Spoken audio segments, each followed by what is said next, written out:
1943. A bridgehead on the Dnieper. The Germans are marching in a victory parade. Tigers in the lead, infantry riding on the armor, commanders smoking and laughing. But a few yards off the road, buried under a pile of brick and clay, sits an Su-152. Not a tank, a ghost. 5 men who yesterday manually buried the 45-ton machine in the ruins and smeared it with their own blood and sweat to make it disappear. The Germans pass within inches. One of them even tapped his rifle butt on the armor and walked away. Because the dead don't shoot.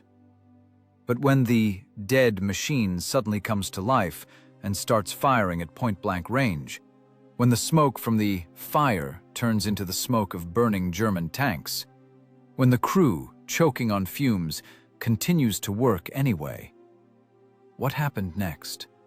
How did they survive the bombs of the Stukas? How did one crew turn a road into a graveyard of machinery? The most shocking part is at the end. Don't switch channels. The scrape of a spade against broken brick sounded louder than the artillery cannonade beyond the horizon. October, 1943. The right bank of the Dnieper. The bridgehead, which the reports called stable, was in reality a strip of land plowed by craters, soaked in fuel oil and blood. There were no deep tactics here, only naked physics. Whoever dug in deeper lived half an hour longer. Guards Senior Lieutenant Volkov wiped his forehead with the back of his hand, smearing red brick dust over skin gray with fatigue. His crew hadn't slept for 48 hours. The men resembled clockwork dolls running out of winding, but the inertia of the order kept pushing them forward. They faced a task impossible by all engineering manuals: to hide a 45-ton mountain of metal on a patch of ground as flat as a table near a destroyed brick factory. The Su-152 is not a low-profile T-34 that can be hidden in a shrub. It is a giant steel crypt on tracks, its casemate rising almost 10 feet above the ground. Leaving it in an open field meant signing death notices for all 5 of them with their own hands. German Tiger gunners picked off targets like that from a distance of over a mile without even stopping. "Dig," Volkov said hoarsely. His voice was gone, his throat scratching from the acrid dust. The driver mechanic, a stocky Siberian with black circles of oil and dirt under his eyes, looked at the stony soil with hatred. His hands were shaking. It wasn't fear, but extreme muscle exhaustion when fingers cramp up and refuse to unclench. The shovel in his hands seemed heavier than the control levers of the multi-ton machine. "Comrade Guards, Senior Lieutenant, the ground is stone. The pickaxe just bounces off. We'll croak here before Fritz arrives," he exhaled, spitting out thick saliva. "You'll croak when an 88 shell punches through the front plate," Volkov cut him off. "Right now you are building your life. The ramp must be gradual, 15-degree slope. If the machine dips its nose when firing, we'll bury the barrel in the ground after the very first recoil. Dig." The engineering calculation was brutal and simple.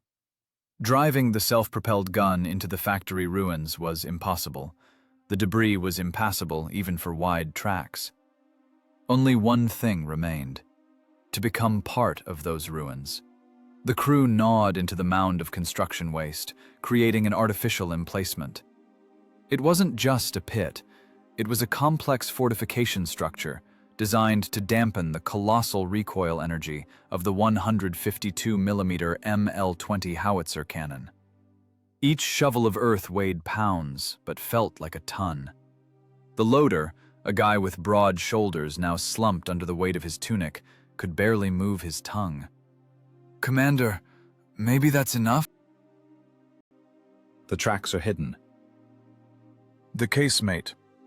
Volkov walked up to the machine and struck the massive armor plate with his fist. The sound was dull, dense. "The casemate must disappear. The Germans look for silhouettes, straight lines, angles. There are no right angles in nature. We have to break the geometry. They continued working. Dust from the broken brick was everywhere. It stuffed up their noses, making them sneeze until they saw colored circles before their eyes, gritted on their teeth, and clogged the folds of their clothes, turning into sandpaper that rubbed their skin raw. The Su-152, that beast slayer created to destroy heavy enemy armor, now stood defenseless with open hatches, cooling down after the march. The heat from the engine attracted the night dampness, but the crew was hot from their hellish labor. Volkov took a shovel himself. He worked rhythmically, economizing movement like a mechanism. Dig, press with the foot, turn the body, throw. Dig, press, throw. He understood.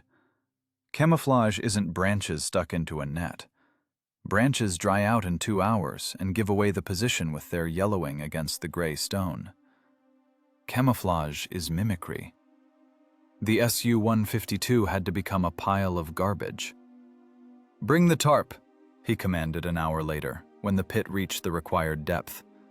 "And buckets. We're going to make mortar." The crew looked at him like he was crazy. Water was scarce. They were saving it for the cooling system and for drinking. But no one dared argue with Volkov when he had that glassy, unblinking stare. They mixed the precious water with red dust and mud, creating a thick, sticky slurry.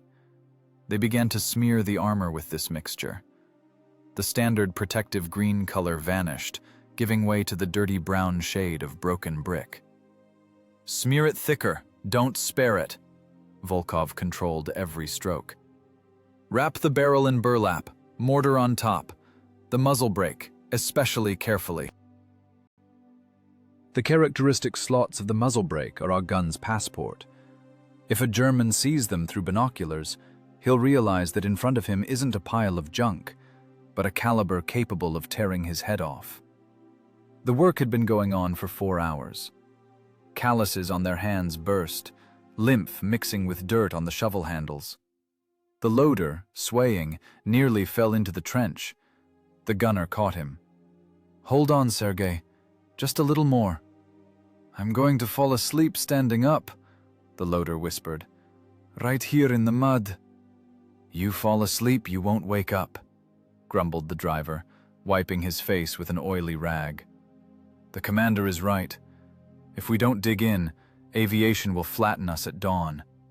The junkers run on a schedule here in the mornings, like streetcars." They backed the machine into the prepared emplacement.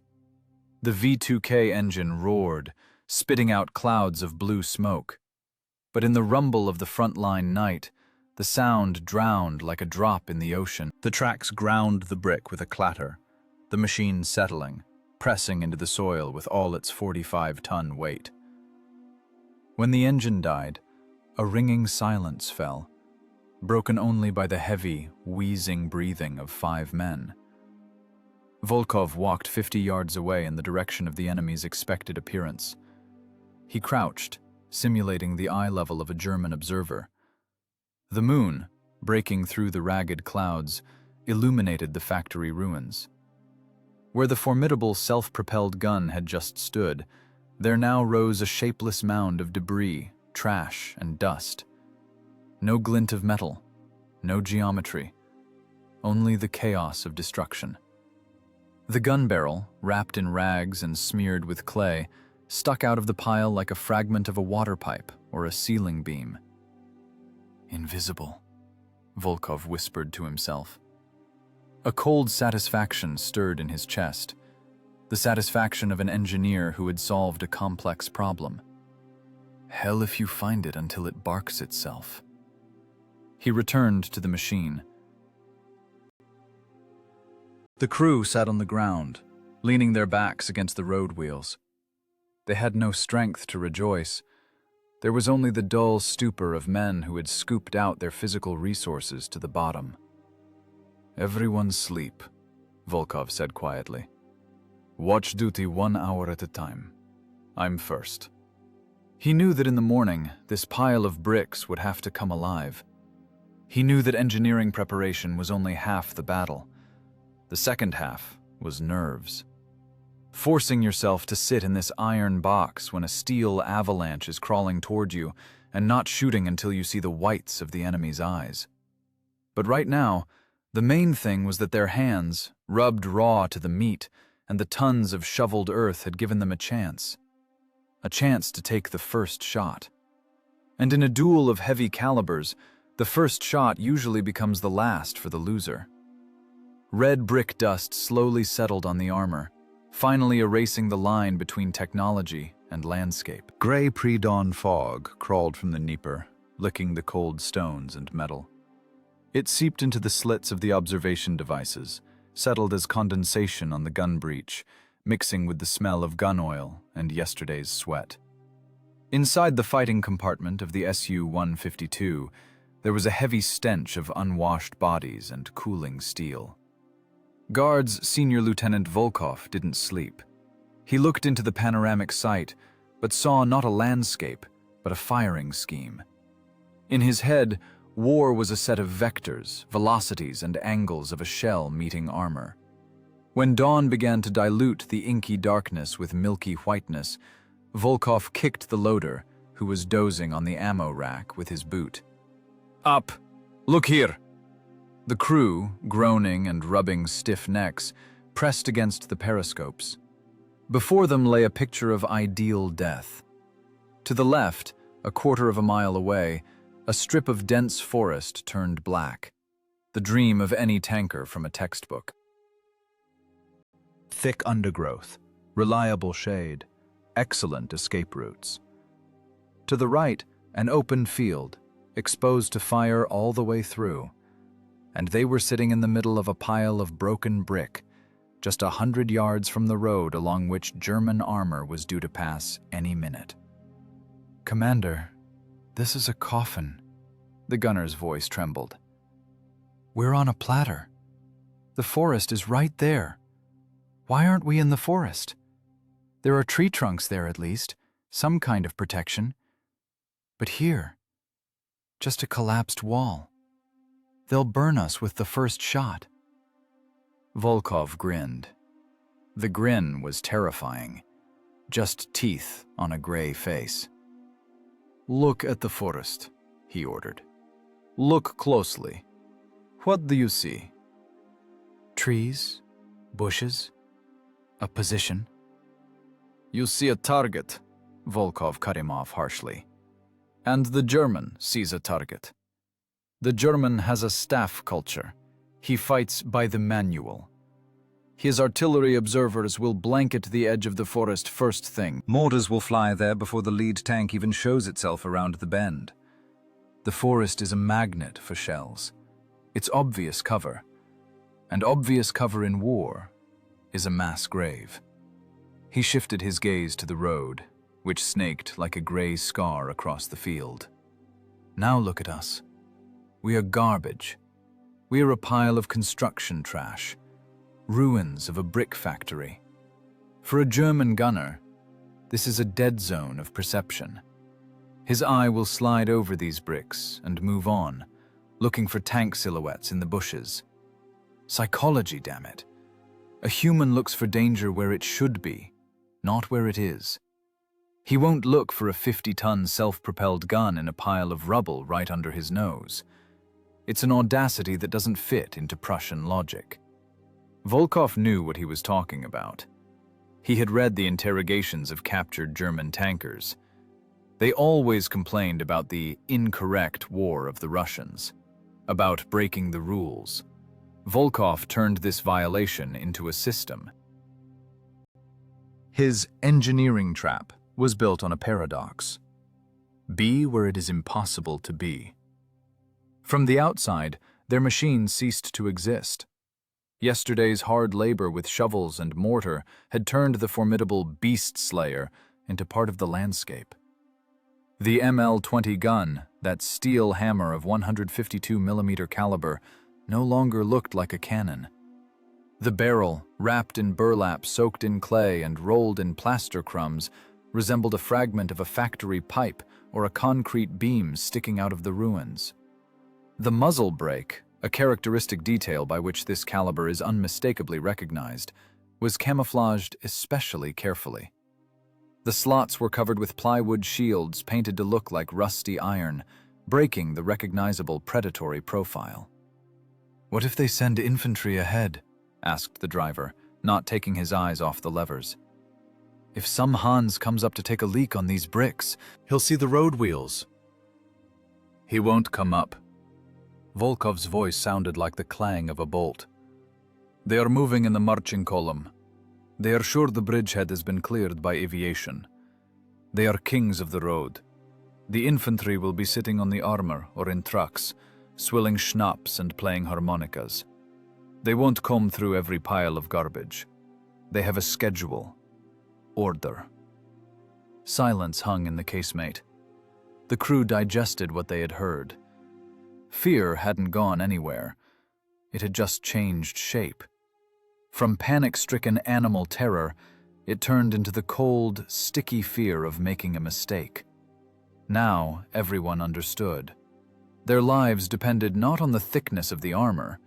3 inches of frontal plate wouldn't save them from a tiger at point-blank range, but on the quality of that mud they had smeared on the hull yesterday. "Remember," Volkov spoke quietly, but every word imprinted itself on their consciousness. "We are not a tank. We are a pillbox. We are a ghost in the bricks. Do not start the engine under any circumstances, even if it seems they've spotted us. Smoke from the exhaust pipes is death. The clank of a track is death. Turn the barrel only when the target is in the crosshairs." He looked at the gunner. "Sergei, your task is fusion. You don't turn hand wheels, you grow into the sight. Your sector is 300 yards of road. Any further, we don't shoot. We'll unmask the position. Any closer, we won't have time to reload. We have the right to 1 shot. 1 shot, 1 corpse. Then change position half a yard back, deeper into the emplacement. And silence again. Silence is our armor." Suddenly, the ground trembled. It wasn't a vibration, but a barely perceptible shudder that transmitted through the tracks to the hull, and from there to the soles of their boots. Volkov raised a hand, calling for absolute attention. The trembling intensified. A low, hollow rumble began to fill the space. It wasn't the sound of a single motor. The atmosphere itself was humming, compressed by dozens of heavy diesel engines. "They're coming," exhaled the loader, clutching the 106-pound shell so hard his knuckles turned white. "A lot of them coming." "Stay calm," Volkov pressed against the commander's periscope. "They aren't just coming. It's a suicide parade." The sound grew, turning into a rhythmic, metallic clanking. It seemed as if something gigantic was grinding stones with iron jaws. Volkov felt the tension inside the casemate thicken to a state where it could be cut with a knife. The air became dense. The men stopped breathing. Now the theory of the dead zone and the psychology of stone had to undergo a practical test. A test where the grade would be life itself. The bright patch of road in the sight remained empty for a few more seconds, but those seconds stretched into eternity. Each crew member heard the blood pounding in his temples, drowning out the distant rumble. They sat inside a huge steel trap covered with tons of garbage, waiting for the predator to walk into the cage itself. Volkov checked the comms. The headset clicked dryly. "Listen to my command. Without an order, don't so much as sneeze. Become stone. Become dust." The sun finally came out from behind the horizon, flooding the ruins with harsh, high-contrast light. Shadows became sharp, black. This played into their hands. The line between man-made camouflage and the natural chaos of the ruins was erased completely. Now, only 2 players remained on the battlefield. the German steel armada, confident in its invulnerability, and 5 Soviet tankers, walled up alive in their engineering masterpiece. And silence, which was about to explode. The sun, which an hour ago seemed like salvation from the morning cold, now turned into a traitor. It rose higher, flooding the ruins of the brick factory with blinding, uncompromising light. Visibility became absolute. No haze, no shadows capable of hiding the outlines of the casemate. The air was transparent as the lens of a Zeiss binocular. For the crew walled up in the iron box, this meant one thing. Any mistake in camouflage, any glint on the optics, any careless movement of the barrel, and 50 tons of German steel would turn their shelter into a mass grave. The head of the column appeared on the road. They walked confidently, boldly, even arrogantly. It wasn't a combat formation ready for contact, but a parade of victors who were sure the land around them already belonged to them. In front, rolling over potholes with the grace of hippos, crawled the Tigers, heavy breakthrough tanks, Panzer VI. Behind them, raising trails of dust, stretched Hanomag armored personnel carriers with infantry. The roar of engines merged into a single low-frequency howl, pressed on the ears even through the armor. It seemed that the very air inside the fighting compartment was vibrating. Guards, Senior Lieutenant Volkov pressed his forehead against the rubber pad of the commander's observation device. The lenses brought the picture closer. He saw them frighteningly clearly. He saw the chips of paint on the muzzle brake of the lead tank.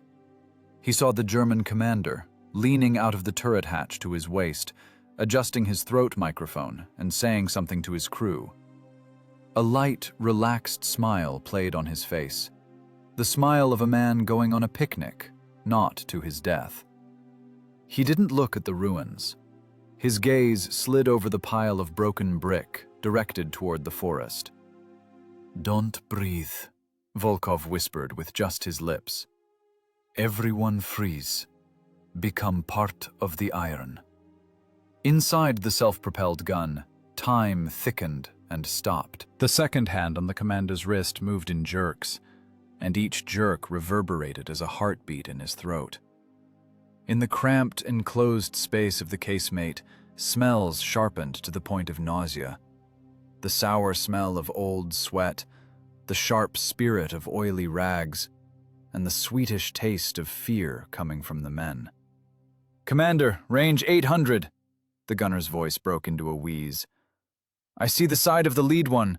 He's exposing his side. It's perfect. Let's hit him." The gunner was shaking. His hands, resting on the aiming hand wheels, vibrated slightly. It was the instinct of self-preservation screaming in his ear. Shoot now, before they see you. Shoot to relieve the tension. For an inexperienced crew, a distance of 800 yards seemed like a gift. But Volkov was an engineer of death. He knew the ballistics of his howitzer better than his own biography. "Belay that." Volkov's voice was quiet but heavy as a cobblestone. "At 800 yards, shell dispersion gives them a chance. If we hit the track, they'll burn us while we're reloading. Wait." The distance was closing. 700 yards. The column was pulling into the firing sector. Now Volkov could make out the faces of the soldiers sitting in the open back of the armored carrier. Someone was smoking, lazily blowing smoke into the sky. Someone was chewing. This mundaneness of what was happening was more frightening than a furious attack.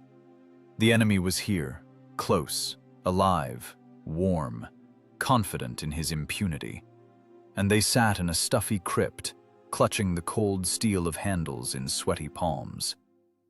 600, wheezed the gunner. Sweat flooded his eyes, stung his eyelids, but he didn't dare take his hands off the wheels to wipe his face. "Commander, he's turning the turret! He sees us! He definitely sees us!" The lead Tiger really did begin to slowly rotate its turret. The long trunk of the 88mm gun crept toward the ruins. This was the most terrifying moment, the moment of truth. Did he spot us? Or is he just scanning the sector? If he spotted us, they have 1.5 seconds to shoot before the German gunner presses the firing pedal. Volkov gripped the handrail so hard his nails turned white. He wanted to scream, "Fire!" to discharge this monstrous intensity, to end the torture of waiting. But reason coldly dictated. The German's barrel is looking a bit higher. He is looking at the edge of the forest behind the factory. He doesn't see us. He's checking the bushes. Volkov said this not so much for the crew as for himself, driving panic under the heel of discipline. Sit quietly.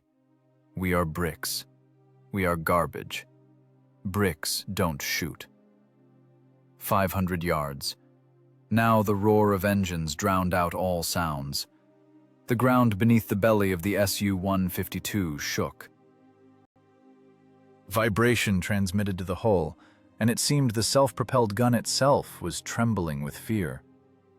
The loader, hugging the heavy shell casing, squeezed his eyes shut and moved his lips soundlessly.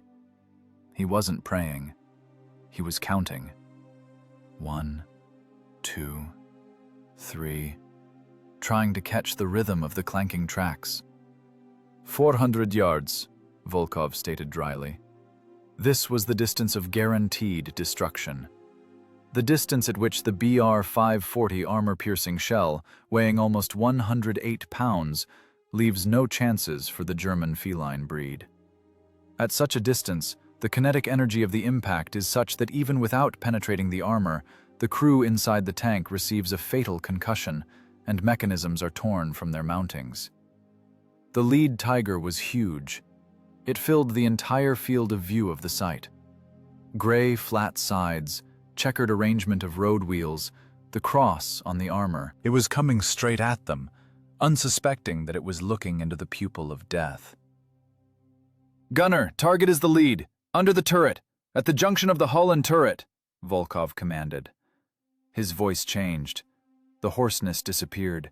The tension disappeared. Only dry calculation remained. "Lead, 0. He's coming at us." "Target lead acquired," the gunner responded. The trembling in his hands passed. As soon as a specific task was voiced, physiology gave way to professionalism. Now he was not a human, but an extension of the optical sight. The crosshairs lay exactly on the center of the silhouette, where the massive turret of the Tiger hung over the hull. Seconds stretched into infinity. Volkov saw the track of the German tank crush a sagebrush bush. He saw the exhaust gases distorting the air behind the machine. He waited for the moment when the tank's side would be at a 90-degree angle to the line of fire to exclude any chance of a ricochet. Although for the 152mm caliber, the concept of ricochet was very conditional. This slug didn't ricochet. It broke. 350. Volkov exhaled the air from his lungs, as if he intended to pull the trigger himself. "Get ready." The silence before the shot was heavier than the shell itself. It pressed on the eardrums, rang in the ears. It was the silence of a taut string about to snap, and that sound would split the world in half. The enemy was so close it seemed one could reach out and touch them. The Germans' illusion of safety was complete. They were driving to their deaths, and Volkov was the one who had written them a pass. "Fire!" Volkov exhaled, and in the same second the gunner stomped on the firing pedal. The world shattered. It wasn't the sound of a shot one gets used to at the front. It was a tectonic shift. The 50-ton behemoth Su-152 shuddered with its whole body, lifting its front road wheels off the ground as if it had taken a sledgehammer blow to the forehead. Inside the casemate, the air instantly compressed, hitting the eardrums with the force of a boxing glove.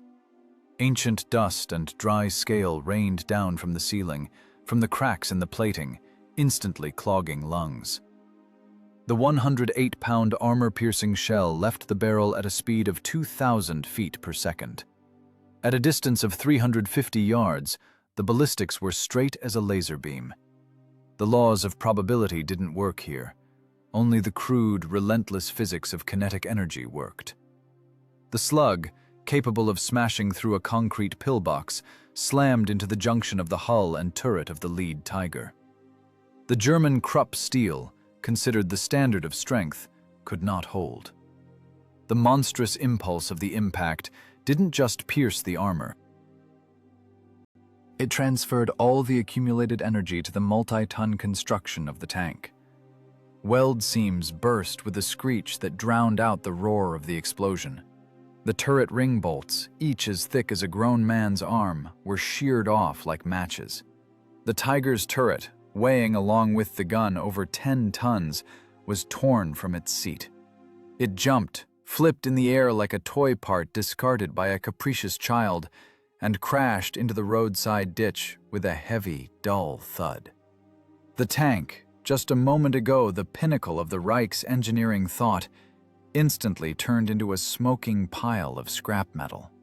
A column of greasy, black flame burst from the torn-open hull. The ammunition had detonated. The shock wave from the detonation passed through the column, forcing the armored carriers following behind to brake sharply. The formation broke. Inside the self-propelled gun, a local hell was taking place. "Hit!" yelled the gunner, though no one heard him. The crew was deafened. They read lips and gestures. The breech of the ML-20 opened with a clang, spitting a smoking casing onto the floor of the fighting compartment. The casemate was instantly filled with acrid, suffocating powder smoke. The fan hummed at its limit, but couldn't cope with the dense cloud of fumes. There was nothing to breathe. Eyes watered, but there was no time to cough. "High explosive! Load!" croaked Volkov, gasping for gas-filled air. The loader, staggering from concussion and adrenaline, darted to the ammo rack. A shell of 152mm caliber is not a cartridge. It is a heavy, awkward slug, weighing over 100 pounds. Lifting it in the cramped casemate, on a floor slippery with oil, when hands are trembling after the shot. This is hard labor. The muscles of his back strained to the breaking point. The loader, growling with exertion, snatched up the shell, turned, and forcefully drove it into the breach. The casing with the propellant charge flew in after it. The clang of the closing breech sounded like a sentence for the next in line. Outside, chaos reigned. The German column had stopped. The effect of surprise was absolute. Tankers in the rear vehicles frantically rotated their turrets, trying to understand where death had arrived from. But they weren't looking at the ruins. Their eyes, as Volkov had predicted, were glued to the forest. The shot of the beast slayer had raised a cloud of dust around the position, but it mixed with the smoke from the burning Tiger and the general haze of battle. For the Germans, the shot rang out from nowhere. It seemed the earth itself had opened up and struck them. "Reference point 2, armored carrier." Volkov was already looking for a new victim. The lead tank was burning, blocking the road for the others. Now they needed to hit the light vehicles to create a jam and not let the infantry deploy. The Germans opened fire. Disordered, panicked, furious. Machine gun bursts lashed at the bushes on the edge of the forest, cutting off branches. The 88mm guns of the Tigers barked, sending shells deep into the thicket, plowing up empty earth. They were fighting phantoms. No one could believe that the killer was sitting in a pitiful pile of broken brick right by the road. "Target acquired!" The gunner, glued to the eyepiece, was already turning the handwheels. Sweat poured down his face, mixing with soot, turning him into a miner's mask. "Range 300! Fire!" The second shot shook the machine again, knocking the remaining air out of the crew. This time, the 110-pound high-explosive shell hit the side of a Hanomag trying to drive off into the field. The armored carrier simply vanished. A fireball blossomed in its place, tearing the thin armor to shreds. Wheels, tracks, pieces of plating, and human bodies were scattered in a radius of 50 yards. The blast wave swept away the infantry that had managed to jump off the neighboring vehicles. "Reload!" Volkov's voice was dry and hard, like the crack of a breaking branch. No joy, no triumph, only a cold recording of destruction. "Faster, before they come to!" The loader was already pulling the next shell. His tunic on his back had turned dark with sweat. Every movement was made through sheer force of will. His hands were skinned raw against the metal fastenings of the rack, but he didn't feel the pain. Adrenaline worked as anesthesia. "Casing! Give me the casing!" he shouted to himself, ramming the charge into the barrel. Inside the casemate, the temperature rose by 20 degrees. Heat radiated from the breech like from a stove. Their throats scratched as if they had swallowed broken glass. But the machine worked like a clock. The deadly conveyor belt was running. Volkov pressed against the periscope. The situation on the road was changing. The Germans were starting to come to their senses. The panic of the first seconds gave way to professionalism. The commanders of the Tigers realized the forest was silent and began looking for the threat elsewhere. One of the tanks began to slowly turn its turret toward the factory ruins. Its long barrel with the predatory muzzle brake described an arc, approaching the sector where the self-propelled gun lay in wait. "Faster," whispered Volkov. "He's searching for us." "Ready," barked the loader, slamming the breech shut. "Gunner, the one turning. Hit the gun mantlet. Hit him or he'll crack us open." Seconds became viscous again. The German gunner searched for a target. The Soviet gunner already held it in his crosshairs. It was a duel of nerves and reaction. Whoever fired first would live. Shot! The third strike of the howitzer merged with the strike of the German shell, which exploded somewhere nearby, showering the armor of the Su-152 with a hail of shrapnel and stones. But the German was a fraction of a second too late. His shell went wide, plowing the mound in front of the self-propelled gun, and Volkov's 152mm argument found its target. The hit on the frontal armor of the Tiger didn't punch through it, but the kinetic energy of the impact was such that inside the tank, the transmission crumbled into gears, and the crew turned into bags of broken bones. The tank froze, jerked, and stalled forever. "Stop!" Volkov suddenly commanded, shouting over the noise of the battle. "Cease fire!" The crew froze. The loader, holding another shell, froze in an awkward pose. "Why stop?" exhaled the gunner. "We're beating them." "Smoke," Volkov tossed out briefly. "Too much smoke. They'll spot us by the flashes. Wait, let the wind carry it away." This was the hardest decision. To stop when blood is boiling and demands finishing off the enemy. But Volkov understood. One more shot, and the cloud of powder gases would clearly point to their pile of bricks. They had to become invisible again, turn back into ruins. He watched through the periscope as the Germans panicked, spraying fire at everything around. The burning hulks of their vehicles smoked, creating a screen. Behind this screen, in the depths of its handmade dugout, the Su-152 lay low like a predator before a new pounce. Silence returned inside the casemate, but now it was heavy, soaked in the smell of death and the expectation of inevitable reckoning. The command, "Stop!" hit the ears harder than the roar of a shot. In the heat of battle, when adrenaline demands action, an order to freeze is perceived by the organism as violence. The loader, holding the 106-pound shell in his hands, froze, bent under its weight. His muscles trembled, veins on his neck bulged, but he dared not ram the slug into the breech. Inside the casemate, a viscous, ringing silence hung. broken only by the raspy breathing of 5 men and the crackle of cooling metal. Guards Senior Lieutenant Volkov knew what he was doing. The cloud of powder gases after 3 shots hung before the dugout like a dense shroud.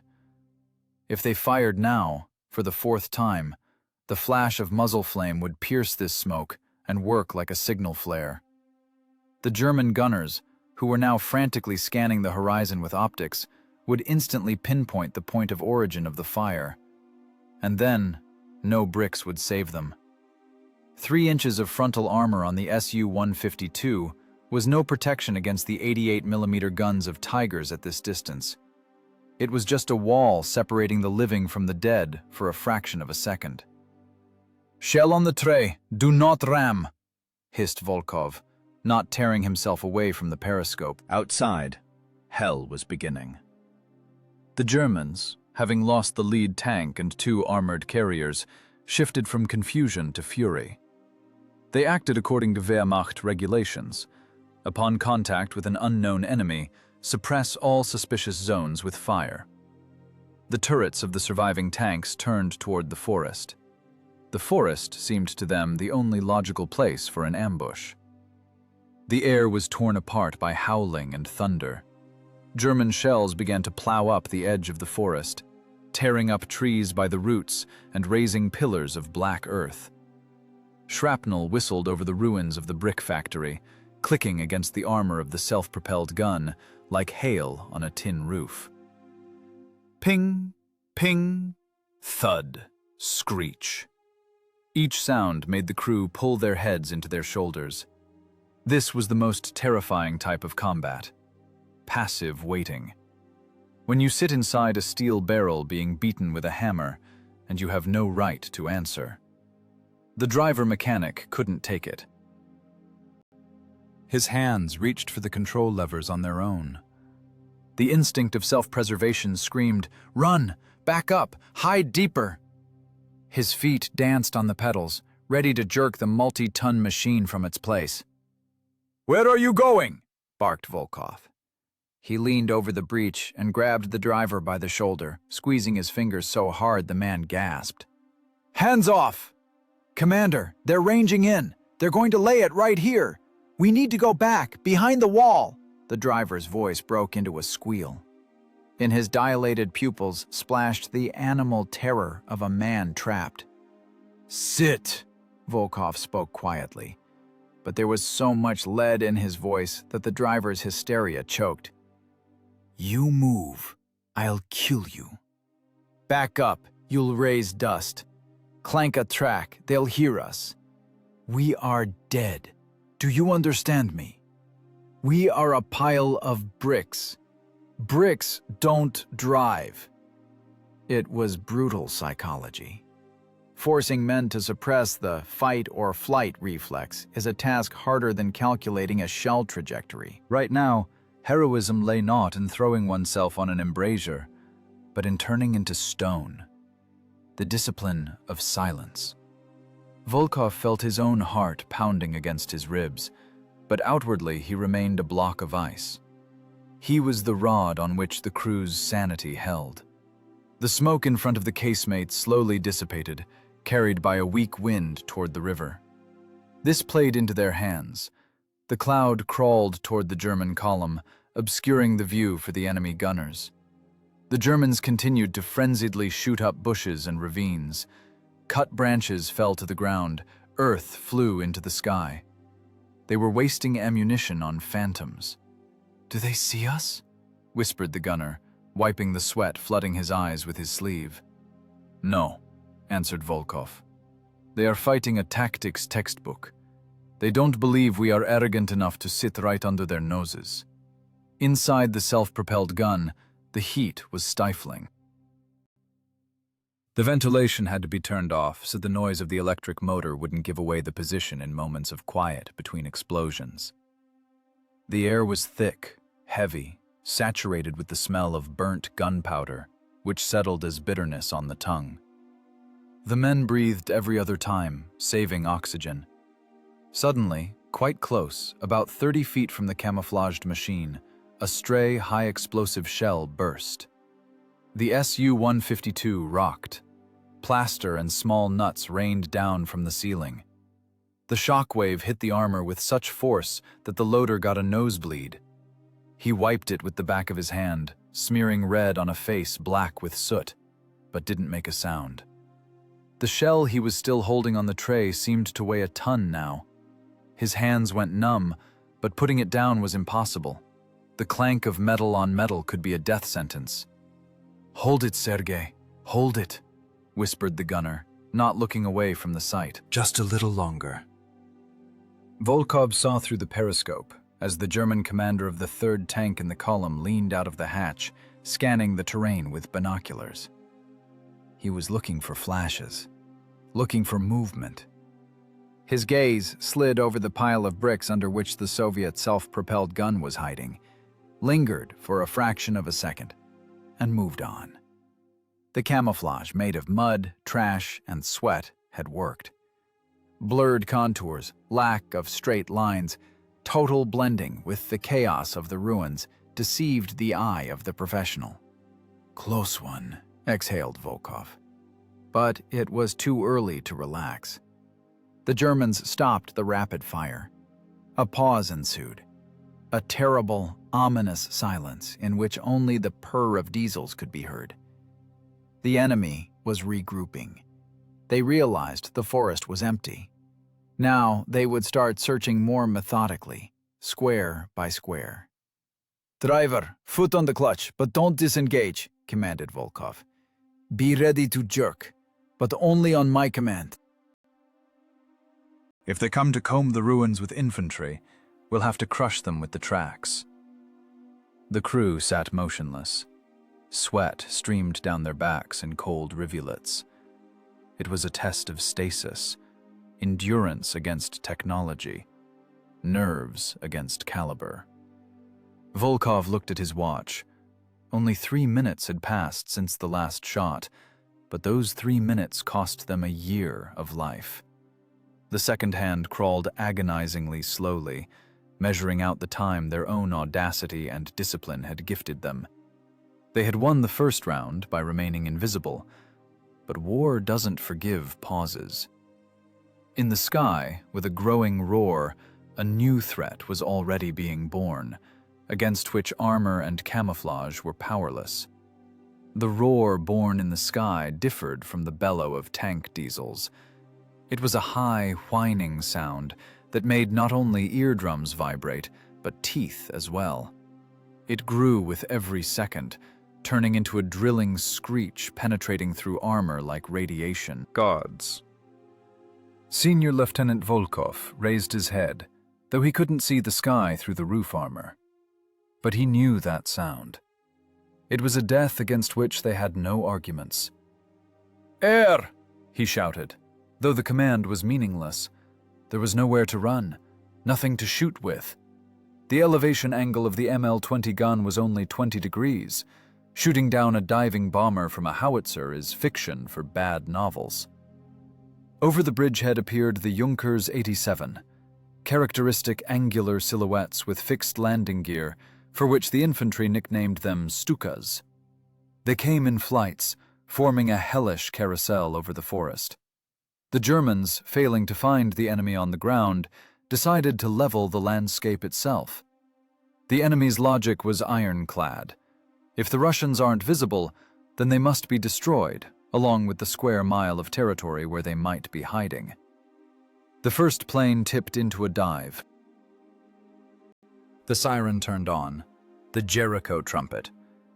This wail was a psychological weapon designed to paralyze the will even before the bomb fell. The sound drilled into the brain, making one want only one thing: to press into the earth, turn into a molecule, disappear. "Hold on, clench your teeth, bite your tongue," commanded Volkov. He knew that with a close blast, the shockwave could break a jaw if the mouth was open, or bite off a tongue if a man started talking out of fear. The first series of bombs lay in the forest, about 300 yards from their position. The Su-152, weighing 45 tons, rocked on its torsion bars like a boat on a wave. The crash was such that it drowned out all thoughts. These weren't pinpoint strikes. This was area terror. 550-pound high-explosive aerial bombs tore ancient oaks into splinters. Through the periscope, Volkov saw whole slabs of earth fly into the sky, along with roots and shrubs, forming black-gray fountains as high as a 5-story building. "They're flattening the forest!" shouted the loader, covering his ears with his hands. His face was white as chalk. In his eyes splashed the horror of a man who understands his absolute helplessness. "The forest is an obvious target," responded Volkov. "They think we're there. Pray to these bricks. Pray to our mud."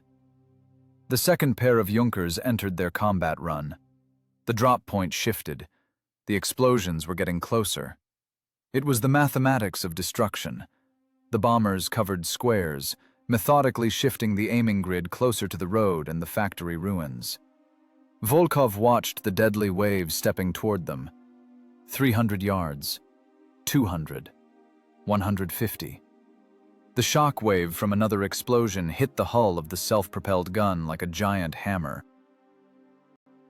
Inside the casemate, it went dark from the dust knocked out of all the cracks and seams. Dry paint and scale rained down from the ceiling, covering instruments, shoulders, hair. It seemed the steel itself groaned under the torture. "They're dropping closer!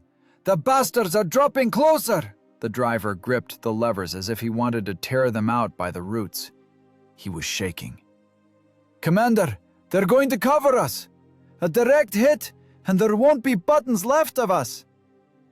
"Stop the panic!" Volkov kicked the driver in the shoulder, bringing him to his senses.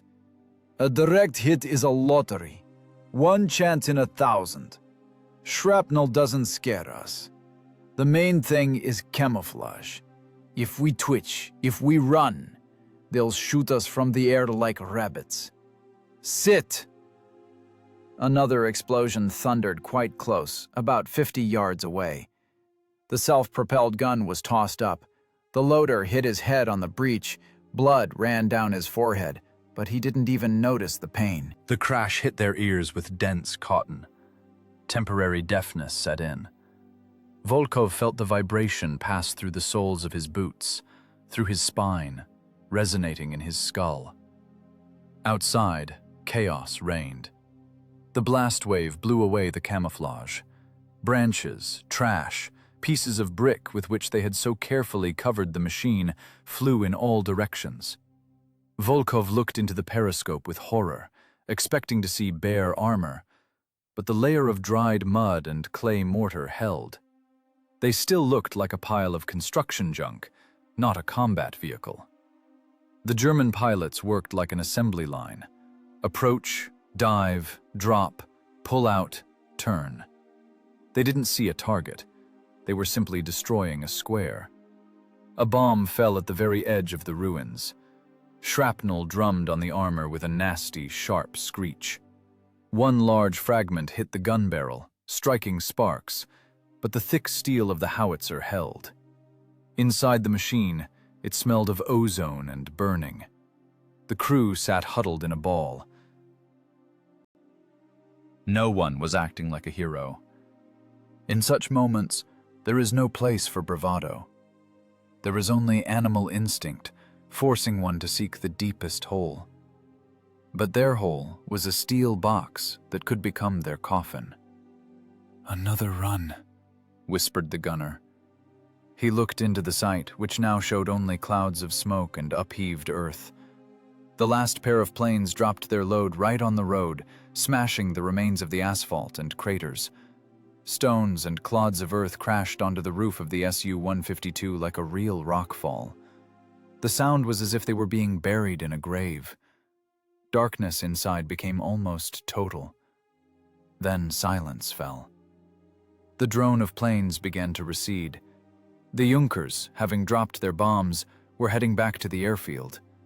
They had turned the forest into a lumber yard, plowed the field, destroyed everything that could be cover, except for one pile of bricks that seemed too insignificant to them to waste a bomb on. Volkov slowly exhaled. The air left his lungs with a whistle. He hadn't noticed that he had held his breath for a whole minute. His hands trembled with a fine, nasty tremor. He clenched his fists, trying to regain control over his body. "Alive?" he asked. His voice sounded hollow, as if from a barrel. His ears were plugged. "Seems so," responded the loader, wiping blood from his forehead. "Head's ringing like a bell." Camouflage? That was the main question. Volkov pressed against the observation instruments. The dust was slowly settling. The picture around had changed beyond recognition. Where the forest had been, splintered stumps now stuck out. Craters smoked. The landscape had become lunar. But their dugout had survived. The walls of broken brick had partially collapsed, but the machine itself remained in the shadow of the ruins. The mud on the armor, mixed with a new portion of dust from the explosions, made them even more invisible. "It holds," stated Volkov. "We've become even uglier than we were. Now we are definitely part of the scenery." The driver-mechanic leaned back in his seat and closed his eyes. Tears flowed down his cheeks, making tracks in the soot. It was a reaction of release. He wasn't crying from grief. He was crying because the tension that had compressed his nerves into a spring had finally let go. "Enough with the dampness," Volkov said harshly. He needed to get the crew back into working condition. The aviation had left, but the tanks remained. "The planes gave us a gift. They raised so much dust that now we have a smokescreen for half an hour. The Germans think everything here is dead. They are sure that if anyone was here, they've already turned into ground meat." He looked at his men, exhausted, deafened, concussed, but alive. "Listen to the command." Volkov's voice grew stronger. "Check the mechanisms. Turn the turret left-right by a degree. Check the horizontal traverse. The explosion could have jammed the turret ring with debris." The gunner, blinking away dust, took hold of the hand wheels. The gun moved with a strained creak. "Normal. It works." "Excellent. Get ready. Now they'll crawl out again. They think the path has been cleared by aviation. Now they'll be brave. And the enemy's bravery is our resource." Volkov understood. The worst was behind them. Bombing is an element one cannot negotiate with. Tank combat is work he knew how to do. Now that the Junkers had flown away, he again felt like the engineer of the situation, not a victim of circumstances. The ghost in the bricks had survived under the hammer of the heavens to pick up the scalpel of 152mm caliber once more. Smoke from the explosions slowly melted, revealing the road along which death crawled again, clanking its tracks. The dust raised by the aerial bombs slowly settled, turning into a gray coating on the armor of the German tanks. For the Wehrmacht drivers, this was a sign. The path is clear. The logic of war told them that in this plowed-up crater, into which the square of forest and ruins had turned, nothing larger than a rat could survive.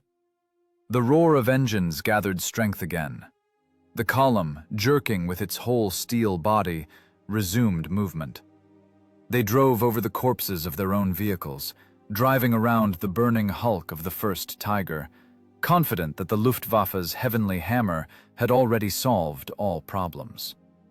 Guards, Senior Lieutenant Volkov pressed against the eyepiece of the panorama. The glass was cloudy from a film of soot. He had to wipe it with his finger, leaving a greasy smear. But the picture was sharp. The enemy had exposed himself. The Germans made a fatal mistake. They believed in their own superiority. The tanks moved with open hatches. Commanders leaned out again, inhaling the smell of TNT and victory. They looked at the craters with the professional interest of tourists, unsuspecting that the tour was over. "Gunner, target, second in the column. Range, 320. In the side, under the turret ring." Volkov's voice sounded not like an order, but like the diagnosis of a surgeon marking the line of incision. "Armor piercing." "Target acquired," responded the gunner. His breathing leveled out.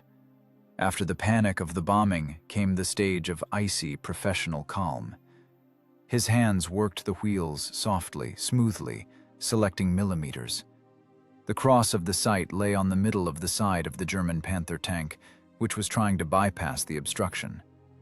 Inside the casemate of the Su-152, the silence before the storm thickened again.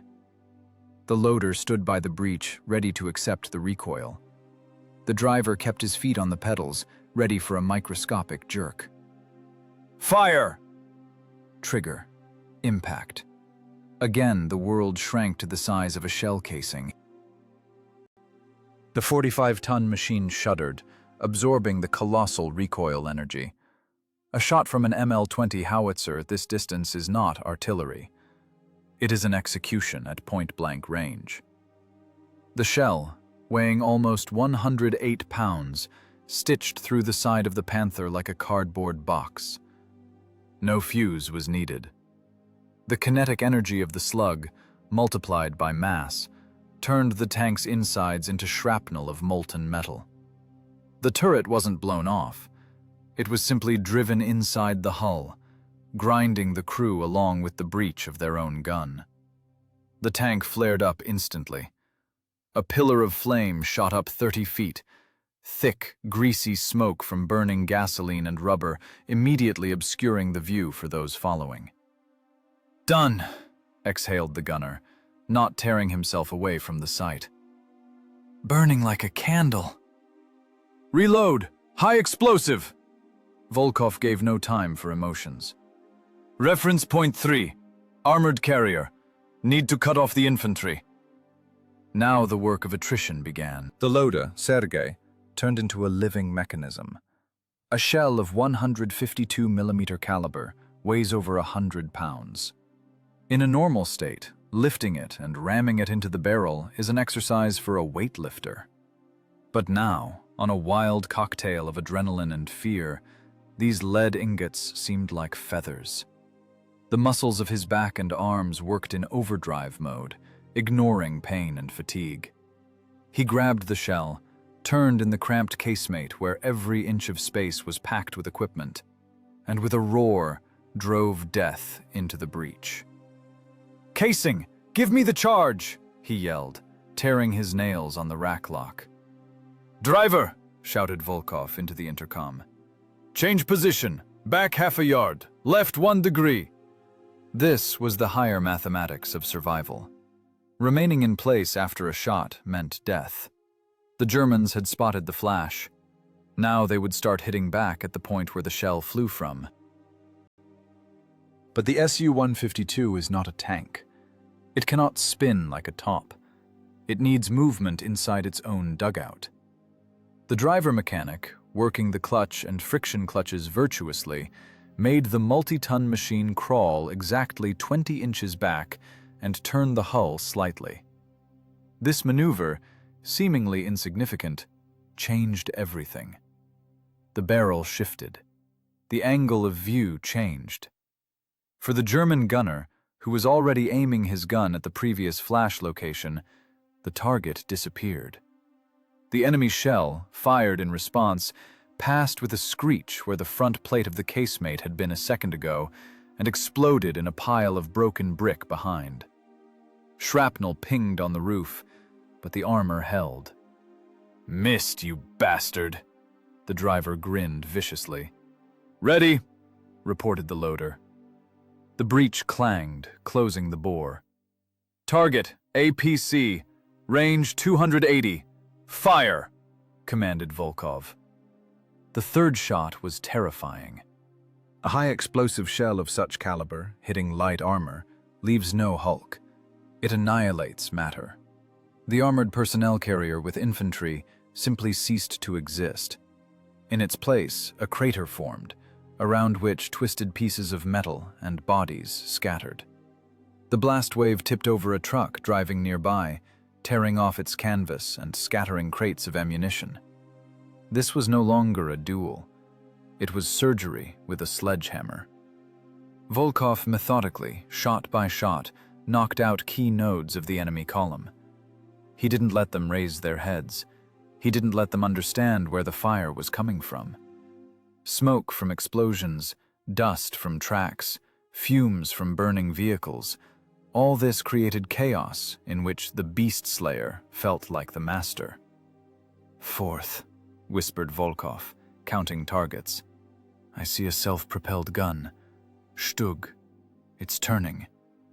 The German assault gun Stug 3, low, squat, was trying to get off the line of fire, turning in place. Its frontal armor was thick, but the side was vulnerable. "Armor piercing! Faster, Sergei! It's getting away!" The loader no longer felt his hands. Sweat flooded his eyes with stinging salt. His tunic stuck to his body like a second skin. A lump of powder fumes stood in his lungs. Every breath came with a cough. But the pace could not drop. A second of delay, and the Stug would disappear behind the smokescreen. Clang. Impact. Casing on the floor. New shell in the barrel. "Ready? Fire!" The shell hit the track of the turning Stug. The explosion tore the links. A road wheel flew to the side like a frisbee. The German self-propelled gun was spun by inertia, exposing its side to the next blow. It froze, helpless as a turtle on its back. "Can't finish it. No time," assessed Volkov. "Change position. Forward a yard. Right!" Again the roar of the engine. Again the gnashing of tracks on bricks. The Su-152, like a huge crab, crawled inside its burrow, changing angles of attack. The Germans shot back, but hit emptiness. They fired at flashes that were no longer there. Volkov played deadly hide-and-seek with them, using the only advantage he had, the intellect of an engineer against the brute force of an armada. Inside the casemate, there was a hellish din. The men were deafened completely. Commands were passed by signs: fist, stop; palm, fire; finger left, turn. The tankers' faces were black with soot. Only the whites of their eyes and teeth flashed in the gloom of the fighting compartment. They worked as a single organism, where the failure of one organ meant the death of the whole body. "12 shells left!" shouted the loader, pointing at the emptying rack. 12! "Enough to build them a cemetery," answered Volkov, though he couldn't hear himself. He saw panic gripping the tail of the column. Vehicles began to back up, colliding with each other, sliding into ditches. The armada, which half an hour ago marched in parade formation, turned into a herd of terrified beasts trapped in a narrow corridor of fire. And the conductor of this chaos was a single Soviet crew, walled up in a pile of bricks. Luck in war is a resource that runs out faster than fuel in tanks. The law of probability is relentless. If you pull death by the whiskers for too long, sooner or later, it will snap back. Volkov's engineering calculation was flawless, but the chaos of battle introduced its own correction. A stray high-explosive shell, fired blindly by one of the German tanks, hit not the armor, but the base of the brickwork serving as a parapet in front of the casemate. The explosion blew the cover to dust. Tons of broken brick, which an hour ago made the Su-152 invisible, collapsed, exposing the blunt, predatory nose of the self-propelled gun. The camouflage vanished. Now, against the background of settling red dust, the green steel of the machine with the white tactical number on the side shone like a target in a shooting range. The ghost gained flesh, and this flesh was seen. "We're exposed!" shouted the gunner, watching the turret of the nearest German Panzer IV, which had been sweeping its barrel across the ruins, freeze sharply and begin traversing toward them. Distance: 200 yards. At such range, the 75mm gun of the German IV would punch through the front of the Soviet self-propelled gun guaranteed. They had 1.5 seconds until the shot. They wouldn't have time to reload. The breech was empty. The loader was just reaching for a new shell. The situation went from difficult to checkmate instantly. Any movement, death. Returning fire, impossible. Flight, pointless. "Belay loading!" Volkov's voice sounded not like an order, but like a shot at point-blank range. "Smoke on the transmission!" "Move!" It was a decision on the verge of insanity. The manual says, in case of fire, abandon the vehicle. Volkov was ordering to simulate a fire while remaining inside. It was a game of giveaways with death. If the Germans believed the hit was fatal, they would stop wasting shells. Why finish off something that is already burning? If they didn't believe it, the next armor-piercing round would turn the crew into ground meat. The driver-mechanic, understanding the commander's plan in a split second, tore the smoke canister from its mount. Opening the tiny hatch in the floor for ejecting casings, he twisted like an eel, stuck his hand through, and threw the hissing cylinder onto the grate of the engine compartment, where oil and rags accumulated. "Burn, you bastard, burn," he whispered, praying the fuse wouldn't go out. A second later, thick, acrid smoke poured from the engine compartment. It wasn't white, like from a standard smokescreen, but dirty gray, greasy, mixed with soot. It swirled, enveloping the rear, and the wind sucked it into the fighting compartment through cracks and hatches. "Don't open the hatches!" wheezed Volkov, covering his mouth with the sleeve of his tunic. "Sit quiet! We are burning! We are dead! German gunner already had them in the crosshairs. His finger was on the trigger. He saw how, after the strike, which actually hit the bricks, the Russian self-propelled gun was enveloped in smoke. For him, the picture added up. A successful hit, detonation of fuel or oil. In the sight, he saw not a threat, but an agonizing machine. The barrel of the German tank lowered a couple of degrees. The shot did not follow. Inside the Su-152, a personal hell began. Smoke filled the casemate with a dense fog. It ate at eyes until they tore at throats like sandpaper. Coughing fought to get out, but coughing was forbidden. The sound of coughing from a dead machine is failure.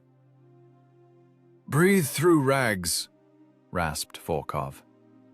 Tears flowed down his face, washing away dirt, but his eyes remained open, glued to the periscope. "Endure." The loader slid down the wall to the floor, burying his face in an oily rag. His shoulders shuddered from attempts to hold back spasms in his lungs. The driver froze, laying his head on the levers, pretending to be a corpse even to himself. There was no air. There was only carbon monoxide and hope. Outside, the shooting died down. The Germans, satisfied with the sight of the smoking self-propelled gun, switched their attention to clearing the area. The dead machine no longer interested them. Now the infantry came into play. Volkov saw through the veil of smoke as gray figures separated from the armored carriers. They walked cautiously, crouched, holding submachine guns ready. Grenadiers. They were coming to check the result. "Infantry," whispered Volkov. "Coming to comb. Sergei, submachine gun ready. The rest, revolvers cocked. But don't shoot. Let them get close." It was torture by waiting. Hearing hobnailed German boots crunching on broken brick 15 feet away. Hearing foreign speech. "Kaputt. Russenpanzer kaputt," came from outside. The voice was calm, businesslike. One of the Germans walked right up. A ringing blow of a rifle butt against the side armor resounded. Checking. Alive or not? Volkov gripped the handle of his Tokarev TT so hard his knuckles turned white. If they opened the hatch now, it would be a fight at arm's length. 5 men against a platoon of submachine gunners. Smoke continued to pour, creating a perfect illusion of an internal fire. The German on the armor apparently got too hot, or the stench of burning oil hit his nose. "Feuer! Weg! Weg!" he shouted, jumping off the machine. Fire! Away! They believed it. They bought the old trick like children. Volkov's engineering calculation worked again, but now the stake wasn't the caliber of the shell, but the acting skills of dying. The infantry moved on, deeper into the ruins, leaving the burning out, self-propelled gun behind their backs. They walked confidently, exposing their backs to barrels they thought would never shoot again. Volkov slowly took his sleeve from his face. Air in the casemate remained for a couple of breaths. His head spun from hypoxia. Red circles swam before his eyes. But his consciousness remained clear as ice. "Ventilate through the escape hatch, quietly," he commanded. The loader, half dead from suffocation, cracked open the bottom hatch in the floor. Fresh, cold air smelling of damp earth and gunpowder rushed in like living water. The crew greedily grabbed it with their mouths, choking on coughs that could now be hidden behind the noise of receding steps and the crackle of the smoke canister. "Alive," exhaled the gunner. "Comrade Commander, you are a devil." "I am an engineer," grumbled Volkov, reloading his pistol. "The devil starts in a minute, when they turn their asses to us." He pressed against the instruments again. The Germans made a second fatal mistake. They left an unfinished enemy in their rear. The Panzer IV tanks, bypassing the burning Su-152, exposed their rear armor plates to it. The thinnest ones, the most vulnerable. 3/4 of an inch of steel behind which hid engines and fuel tanks. Volkov felt strength returning. The fear of suffocation left, replaced by the cold fury of a predator that feigned death to let the prey within biting distance. The smoke from the canister began to thin. "Load," he said quietly. "Armor piercing. Point blank." The loader, staggering, stood up. His face was black, his eyes red as a vampire's, but his hands were already reaching for the rack. The shell clanged, entering the breach. This sound rang out like the click of a cocking hammer on a scaffold. The illusionist finished the performance. The executioner was beginning. The illusion of death worked flawlessly right up to the moment German practicality took precedence over caution. The column needed to move, and the smoking hulk of the Soviet self-propelled gun blocked the path like a fallen rock. One of the Panzer IV commanders, deciding to save time, gave the order to his driver to push the Russian scrap metal into the ditch. 25 tons of German steel moved to ram, tracks clanking on the cobblestones, intending to push the 45-ton carcass off the road bumper to side. Guards Senior Lieutenant Volkov saw this in the periscope.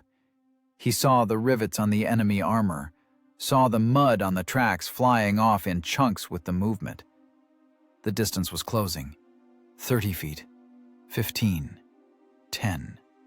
The German tank blocked out the whole world. It walked confidently, exposing its side to the shot, the sweetest target for an artilleryman. The crew of the four was relaxed, hatches open. They were driving to move trash, not to fight. "Driver, start!" barked Volkov. "Jerk left! Pivot!" The V2K engine, which had been silent for the last hours, roared like a wounded beast. Exhaust pipes threw out clouds of black soot mixed with the remains of the smokescreen. The Su-152, which the Germans had already written off as scrap, jerked and came to life. It was like rising from the grave. The multi-ton behemoth, grinding tracks on stones, sharply pivoted its hull. The howitzer barrel, still wrapped in burnt burlap, described a short arc and poked, literally poked, the muzzle brake into the side of the German tank. Between the muzzle face and the enemy armor was less than a yard. This wasn't artillery. This was murder with a hammer in a closet. Fire! At such distance, missing is impossible. The shell didn't even have time to gather full speed. 110 pounds of steel and explosives, flying out of the barrel, instantly slammed into the side of the Panzer. The explosion wasn't heard, it merged with the impact. The German tank wasn't just penetrated, it was torn apart from the inside by kinetic hydrostatic shock. The turret, torn from the ring by monstrous pressure, flew into the air, spinning like a top, and crashed onto the roadway with a crash that shook the earth. The tank hull burst at the seams, turning into a shapeless pile of burning metal. The blast wave from this point-blank shot hit the self-propelled gun itself. The Su-152 recoiled, clanking its tracks. Inside the casemate, the crew was thrown against the walls. Blood started flowing from the noses of all five. But they were alive, and the crew of the German 4 ceased to exist as a biological unit. "Infantry! Infantry behind!" yelled the loader, grabbing his PPSH submachine gun. The German grenadiers, who had already passed the burnt self-propelled gun, turned around at the explosion. What they saw paralyzed them for a second. The dead machine had come to life. It destroyed a tank with one blow, and now, engine roaring, was turning toward them. It was a shock breaking the psyche. They were fighting a ghost that neither shells nor fire could take. "Fire from the hatches! Cut them off!" commanded Volkov, throwing open the commander's hatch lid. The loader and gunner threw open their hatches. Muzzles of PPSH submachine guns poked out, spraying lead into the space around the machine. The crackle of bursts mixed with the howl of the engine and screams of the wounded. This was no longer an engineering duel at a distance. It was a dirty, bloody brawl. A meat grinder. The Germans, deprived of cover on the open road, fell under dagger fire. Bullets kicked up fountains of dust from their greatcoats, crumbled brick, ricocheted off armor. "Take that, you bastards!" yelled the loader, changing a disc magazine. His hands shook, but the movements were drilled to automatism. "That's for Stalingrad! For the boys!" Volkov fired his Tokarev, leaning out of the hatch for only an instant. He saw the enemy's faces. There was no fury in them, only panic-stricken horror. They ran, dropped weapons, jumped into craters, tried to burrow into the ground. The myth of the invincible German machine crumbled, colliding with Soviet fury multiplied by cold calculation. "Driver, crush! Forward! Don't let them recover!" Volkov dove back into the casemate, slamming the hatch. A bullet pinged off the armor an inch from his fingers. The self-propelled gun lurched forward. 45 tons of weight turned into a weapon more terrible than a cannon. Tracks crushed brick debris, ammo crates, abandoned bicycles, and bodies. The Su-152 rammed into the tail of the column, sowing chaos and destruction. A German armored carrier trying to back up was crumpled by a blow of the frontal armor and tipped into the ditch like a toy. "Load high explosive," rasped Volkov. "That cluster by the wall." Sergei, slipping on casings rolling on the floor of the casemate, rammed another shell home. "Ready!" A point-blank shot at the brick wall of the old workshop, behind which a platoon of submachine gunners tried to hide, brought down the ceiling. Tons of concrete and brick buried a whole platoon. The dust was such that one couldn't see an outstretched hand. In this gray fog, cut by muzzle flashes and tracers, the Soviet self-propelled gun seemed like a leviathan surfaced from hell. "They're running! Commander, they're skedaddling!" shouted the gunner. The enemy's panic became total. Crews of the remaining intact German vehicles abandoned their equipment and ran on foot toward the forest. No one wanted to be left one-on-one with this monster that survived fire and was now methodically destroying everything living.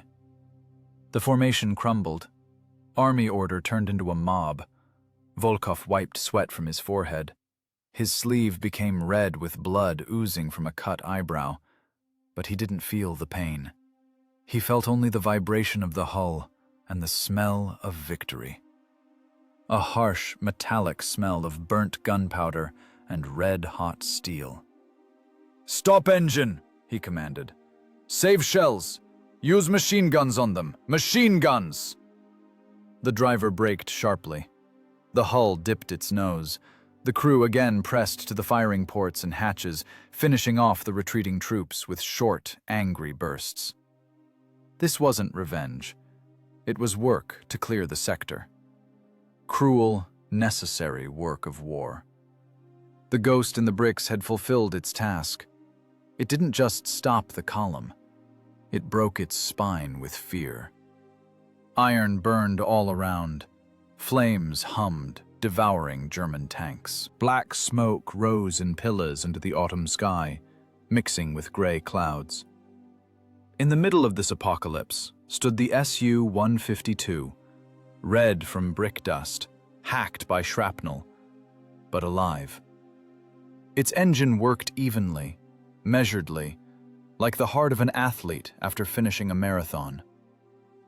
"Cease fire," exhaled Volkov, lowering his pistol. One bullet remained in the magazine. "Looks like that's it."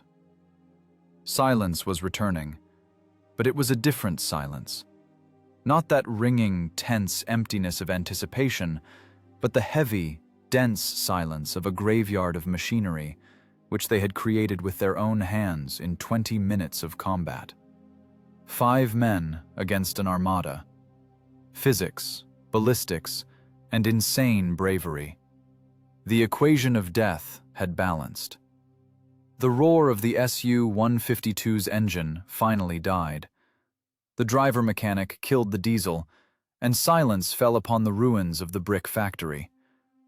It was heavy, cotton-like, unnatural after 20 minutes of hellish thunder.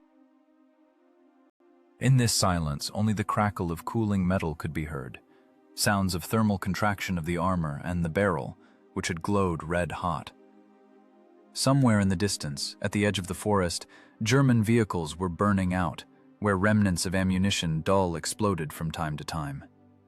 Guards Senior Lieutenant Volkov leaned back in the commander's seat. He had no strength to move. His body seemed alien, filled with lead. His hands trembled with a fine, nasty tremor that couldn't be calmed by will. It was the recoil, the physiological price for extreme concentration. He looked at his palms. They were black with soot, skinned knuckles bleeding, but he didn't even remember when or on what he had hit them. "Is it over?" asked the loader hoarsely. He was sitting on the floor, leaning his back against the gun breech. His face, stained with soot and brick dust, resembled a mask from an antique tragedy. "Over," answered Volkov. His own voice sounded like it came from a well. The concussion made itself known with ringing in his ears. "Open the hatches. Let's ventilate." The hatches swung open with a heavy clang. Cold autumn air rushed into the fighting compartment, mixed with the smell of burnt diesel, scorched rubber, and the sweetish spirit of death. But after the stale atmosphere of the casemate, this air seemed like purest oxygen. Outside, a growing roar of engines was heard. But it wasn't the heavy, straining bass of German Maybachs. It was the high, ringing rumble of Soviet V2 diesels. "Ours," exhaled the driver, climbing out of his hatch. "34s are coming." 3 T-34 tanks flew out onto the intersection, raising fountains of mud. They were moving at full speed, turrets traversed, ready for battle. Behind them appeared trucks with infantry and the battalion commander's jeep. The reinforcements they had waited for so long had finally arrived. The tanks braked sharply, tracks clanking on the asphalt. Turrets rotated, searching for the enemy, but there was no one to search for.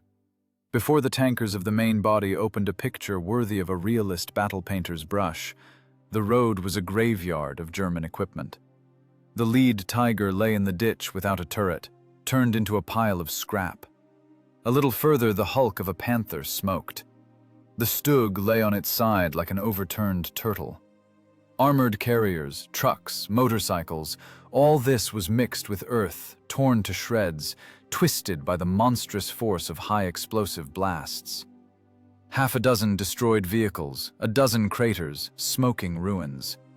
And in the middle of this chaos stood a lonely Su-152.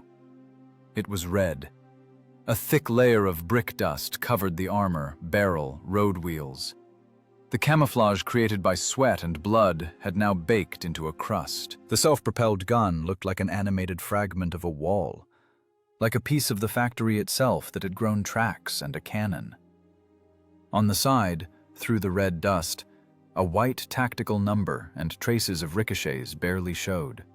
Scratches and dents where German slugs glided off the armor, failing to pierce this enchanted monolith. Volkov, slowly, with difficulty pulling himself up on his arms, climbed out of the commander's hatch. He jumped onto the armor. His legs buckled, and he had to grab the handrail to keep from falling. The battalion commander was already running toward him, jumping over debris. "Who is the commander?" shouted the major, running up to the machine. "Whose work is this? Where is the battery?" Volkov climbed down to the ground. He pulled off his headset, wiping a gray, wet forehead. His face was the color of ash, eyes sunken, deep folds lay around his mouth. He looked 10 years older than yesterday evening. "Guards, Senior Lieutenant Volkov," he reported. His voice was quiet, even, devoid of any emotions. "No battery, one crew." The major froze. He looked around at the burning column, then at the red-dusted self-propelled gun, then at the 5 men staggering from fatigue. "One crew?" he asked again, disbelieving. "You want to say that you 5 laid out a reinforced Wehrmacht company here? With Tigers?" "That's correct." Volkov took out a pack of cigarettes, but his fingers wouldn't obey. Matches broke one after another. The major, seeing this, took out his lighter and gave him a light. Volkov took a deep drag. The smoke calmed his nerves a little. "Engineering ambush, Comrade Major. Used terrain features and construction debris." "Casualties?" asked the major shortly, still in mild shock from what he saw. "No casualties." Volkov straightened up. At that moment, the officer in him switched on again. "Driver mechanic lightly concussed. Loader has a cut head but in ranks. Equipment operational. Engine overheated. Need oil." He turned to his machine.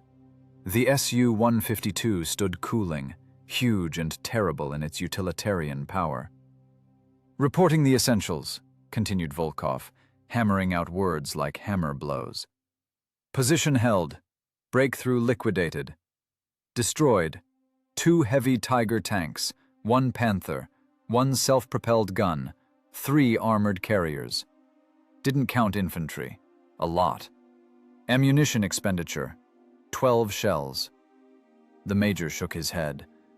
12 shells, he repeated. "This isn't a battle, Lieutenant. It's some kind of meatpacking plant. I'm putting you up for hero. All of you." "I serve the Soviet Union," answered Volkov wearily. He didn't care. Medals, ranks, right now it didn't matter. What mattered was that they were alive, that his calculation turned out correct, that physics defeated brute force. Tankers from the arrived battalion walked up to the self-propelled gun. They touched the armor, looked at the holes in the German tanks, clicking their tongues respectfully. "Look how it wrecked the Tiger. Threw the turret 60 feet away. What force you have to hit it with. And our beast slayer, all in brick, a real ghost. How did they not spot it? Would you spot it? There it stands, like a pile of garbage. Cunning devils." Volkov's crew sat on the track, greedily drinking water from a canteen, passing it around. They didn't feel like heroes. Heroism in newspapers is beautiful poses and banners. Here, on the ground, heroism smelled of sweat, urine, and burnt meat. They had no strength for joy. There was only the feeling of heavy, dirty work done. Like miners after a shift in the face, only instead of coal, they mined life. Their own and the infantry's, who were now digging in on the held line. Volkov looked at his machine. Now, covered in dust of the destroyed factory, it seemed like an ancient monument to war itself. Not a beautiful monument in a square, but a rough, functional instrument of survival. The ML-20 is not just a cannon. It is an argument. An argument that outweighs any Krupp steel if cold mind and steel nerves are applied to it. Victory was forged not by slogans. It was forged by moments like this, when 5 men in an iron box decide they are harder than circumstances, when fear turns into fuel for reaction, when engineering calculation defeats numerical superiority. Over the Dnieper, the sun was rising, breaking through the smoke of fires. The red brick dust on the armor of the Su-152 burned in its rays like dried blood. But the machine was whole, and the crew was alive. In this simple arithmetic lay the main result of the battle. The ghost faded back into the brickwork to become a legend, but the men inside remained men. Just very tired professionals who today did their deadly job well.